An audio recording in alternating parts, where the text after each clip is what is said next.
Welcome back to this channel. Something happened last week that most of the media completely missed. Not because it was hidden, not because it was complicated, but because the people covering it did not have the framework to understand what they were looking at. They reported the event, but they missed the meaning. And the meaning is this: the balance of power on this planet just shifted, and almost nobody in the mainstream press has told you what that actually means for your life, your country, and the next 50 years. Let me be direct with you, right? But before you dive deeper into the theme of this video, just hit the like button, click now, okay, and subscribe the channel for the international and geopolitical update.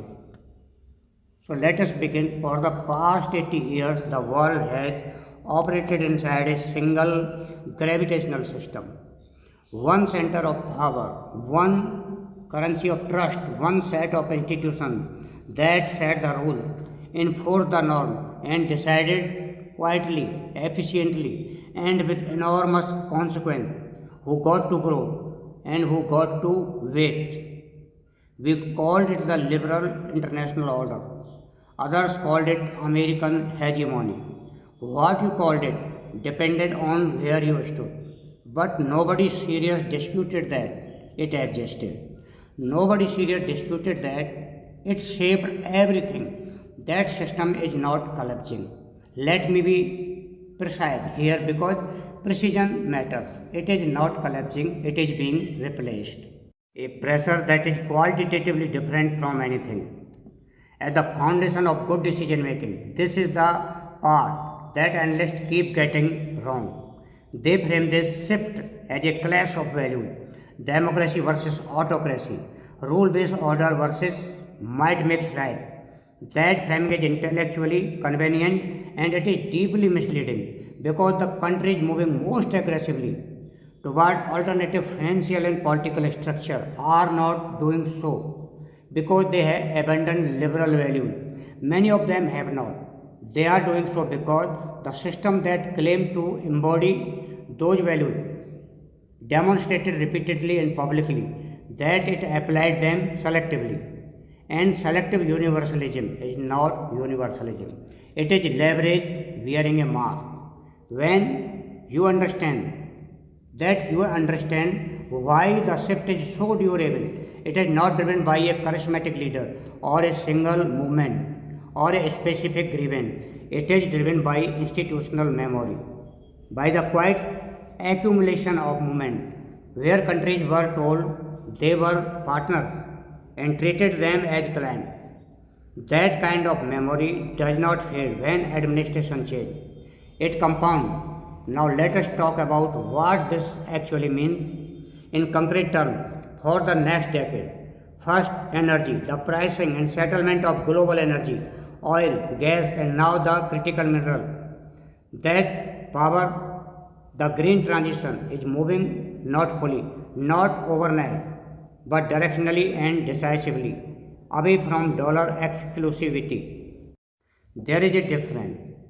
Collapse is chaotic and replacement is deliberate. And what we are watching right now in the trade corridor, in the currency settlement, in the military alliances, quietly being redrawn, in the infrastructure deals being signed in languages that Western cameras rarely film, is deliberate replacement, structural, generational, and largely irreversible.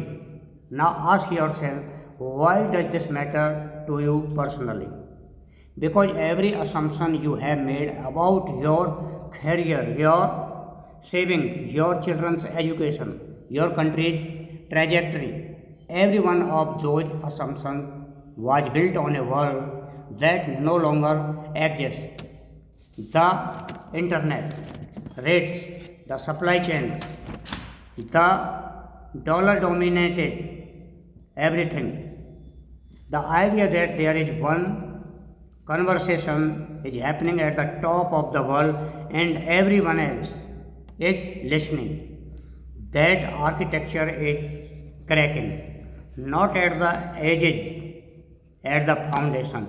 Here is what that data actually shows, and I want you to pay attention because this is where analysis gets separated from your commentary.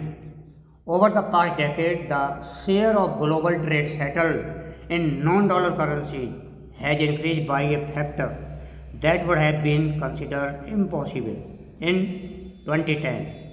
The BRICS grouping, which was once dismissed by serious Western economists as a marketing acronym, now represents a larger share of global GDP by purchasing power parity than the G7, not slightly larger by a margin that grows every year. New members line up to join.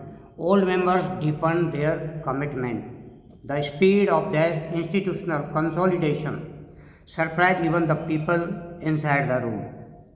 Meanwhile, on the other side of the ledger, something else happened. The West did not lose its power through incompetence.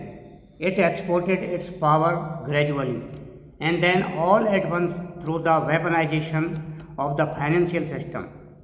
Every time a sanction was applied, every time swift access was revoked, every time foreign reserve was frozen, a message was sent to every finance minister and central bank governor in every country that was not inside the inner circle.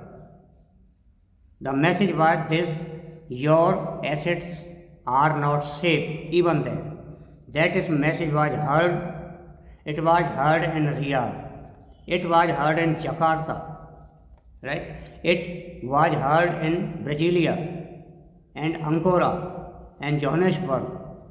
And the response, slow at first then accelerated, was to build alternatives not out of ideology, out of rational self-interest, out of very logic that Western economic theory celebrates. When Gulf states settle oil trades in alternative currencies, when rare earth agreements are structured outside Western financial infrastructure, the dollar's role as the world's reserve currency faces pressure that is qualitatively different from anything it has faced since Bretton Woods. This matters because the dollar's reserve status is not just a financial fact, it is what allows the United States to run deficit that would be catastrophic for any other country. When that state erodes, and it is eroding the fiscal math changes for Washington, for every institution that depends on Washington. Second, technology, the decoupling of technological ecosystem was supposed to contain China.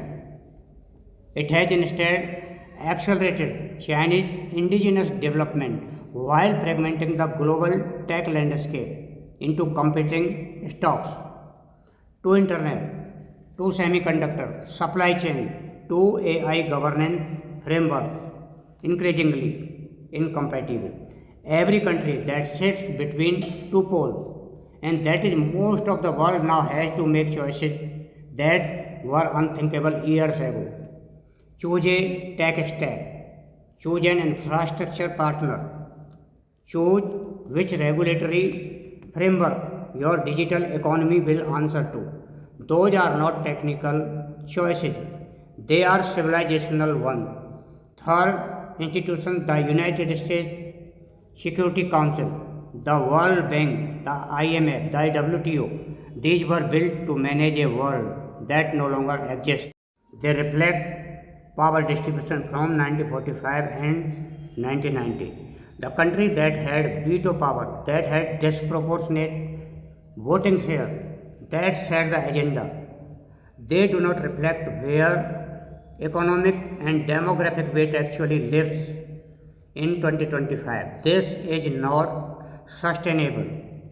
Institutions that do not reflect reality become irrelevant, they get bypassed, then collapse or transform.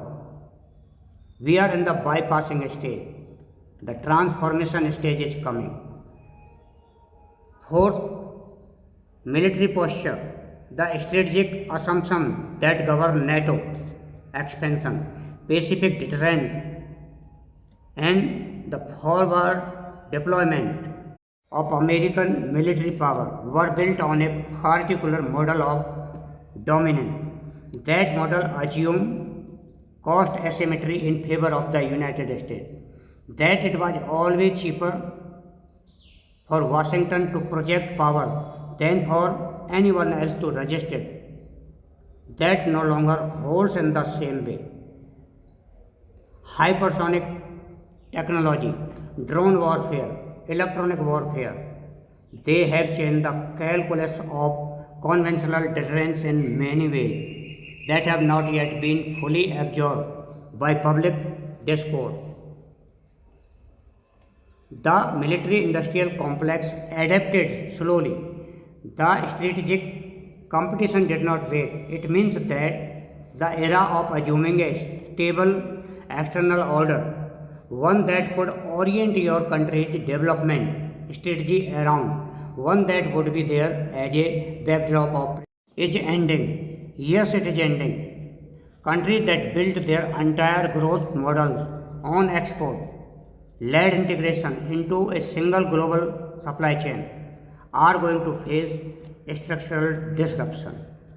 Not because they made bad decisions, because the world they made decision for has changed underneath them. Right? The world underneath them has entirely changed. Thank you.